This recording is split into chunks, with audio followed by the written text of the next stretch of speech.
রিজভী তো পঙ্গুই হয়ে গেছে, আপনারা দেখছেন ওকে, অকালে মৃত্যু হয়ে গেছে যে ছেলেটা। দেশের স্বাধীনতার জন্য বাপ স্বাধীনতার ঘোষণা দিয়েছেন, যুদ্ধ করেছেন, সন্তান স্ত্রী দেশনেত্রী বেগম খালেদা জিয়া সহ সকলে আজীবন লড়াই করে যাচ্ছেন আজ পর্যন্ত।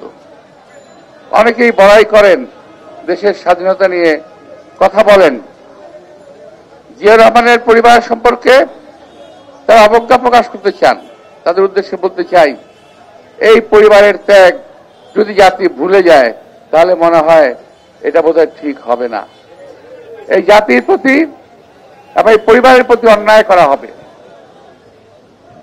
কোকো আরাফাত রহমান কোকো মারা গেলেন, তার ভাই বড় ভাই দেশত্যাগী, আর মা এখন পর্যন্ত চিকিৎসাধীন। আমি এখনো বিশ্বাস করতে চাই দেশনেত্রী বেগম খালেদা জিয়াকে কি বলে একটা স্লো পয়জনিং, সেই স্লো পয়জনিং এর মাধ্যমে একজন সুস্থ স্বাভাবিক মানুষকে হত্যার মৃত্যুর মুখের দিকে ঠেলে দেওয়া হলো।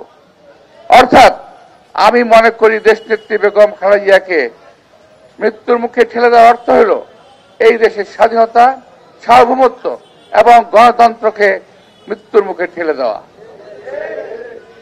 দেশনেত্রী বেগম খালেদা জিয়া এই দেশে পার্লামেন্টারি গণতন্ত্রের প্রবর্তন করেছিলেন। শহীদ রাষ্ট্রপতি জিয়া রহমান এই দেশে বহুদলীয় গণতন্ত্র দিয়েছিলেন। এই কথা আজকে কেউ অস্বীকার করতে পারবে না। প্রিয় ভাইরা, আজকে বহু মত, বহু পথ, বহু টেলিভিশন, বহু সংবাদপত্র আর ইদানিং কথা বলার সুযোগ পেয়ে বহু কথা বিএনপির বিরুদ্ধে, আমাদের দলের বিরুদ্ধে। আমাদের দু একজন নেতা তার নিজ দায়িত্বে দু একটি কথা বলে থাকতে পারে হয়তো কোথাও, আমি ঠিক দেখি নাই, আমি বাইরে ছিলাম। ইদানিং দেখলাম বহু লোক বহুভাবে কথা বলছে। কি বলছে? কেউ বলছে বিএনপি নাকি ঢালাইয়ে দৃঢ়তা, নির্মাণে নিশ্চয়তা, প্রিমিয়ার সিমেন্ট, ঢালাইয়ের রাজা। পায়তারা করছে। তাদের উদ্দেশ্যে বলতে চাই, 2007 সালের 1/11 যে ভয়াবহ পরিণতি, এটা বিএনপির চাইতে কেউ বেশি ভোগ করে নাই। বিএনপির প্রতিটি নেতা কর্মী, সাধারণ কর্মী থেকে শুরু করে আমাদের দেশনেত্রী বেগম খালেদা জিয়া পর্যন্ত এই 1/11 অনুসরণ থেকে রেহাই পায় নাই। তাকে নির্মমভাবে হত্যা করার চেষ্টা করা হয়েছে। আর আজকে ওনারাই অনেকেই বলেন যে বিএনপি 1/11 আনার স্বপ্ন দেখছে, চিন্তা করছে, কথাবার্তা বলছে। যদি কেউ কিছু বলে থাকেন আমি জানি না, তার নিজ দায়িত্বে সেটা বলেছেন। বিএনপি এর কোন দায়িত্ব বহন করে না। প্রিয় ভাইরা, 1/11 নয়, যদি আপনারা এই ধরনের কথাবার্তা, সংঘাত, বিভেদ এই 5ই আগস্টের পরে আজকে যদি করতে থাকেন তাহলে কিন্তু দেশের গণতন্ত্র কোনদিন চেহারা দেখবে না। আজকে বিভিন্ন রাজনৈতিক দল হঠাৎ করে, জানেন আপনারা যে নতুন মুখে কথা ফুটলে বাচ্চারা যেভাবে কথা বলে না, আবল তাবল প্রলাপ বকতে থাকে।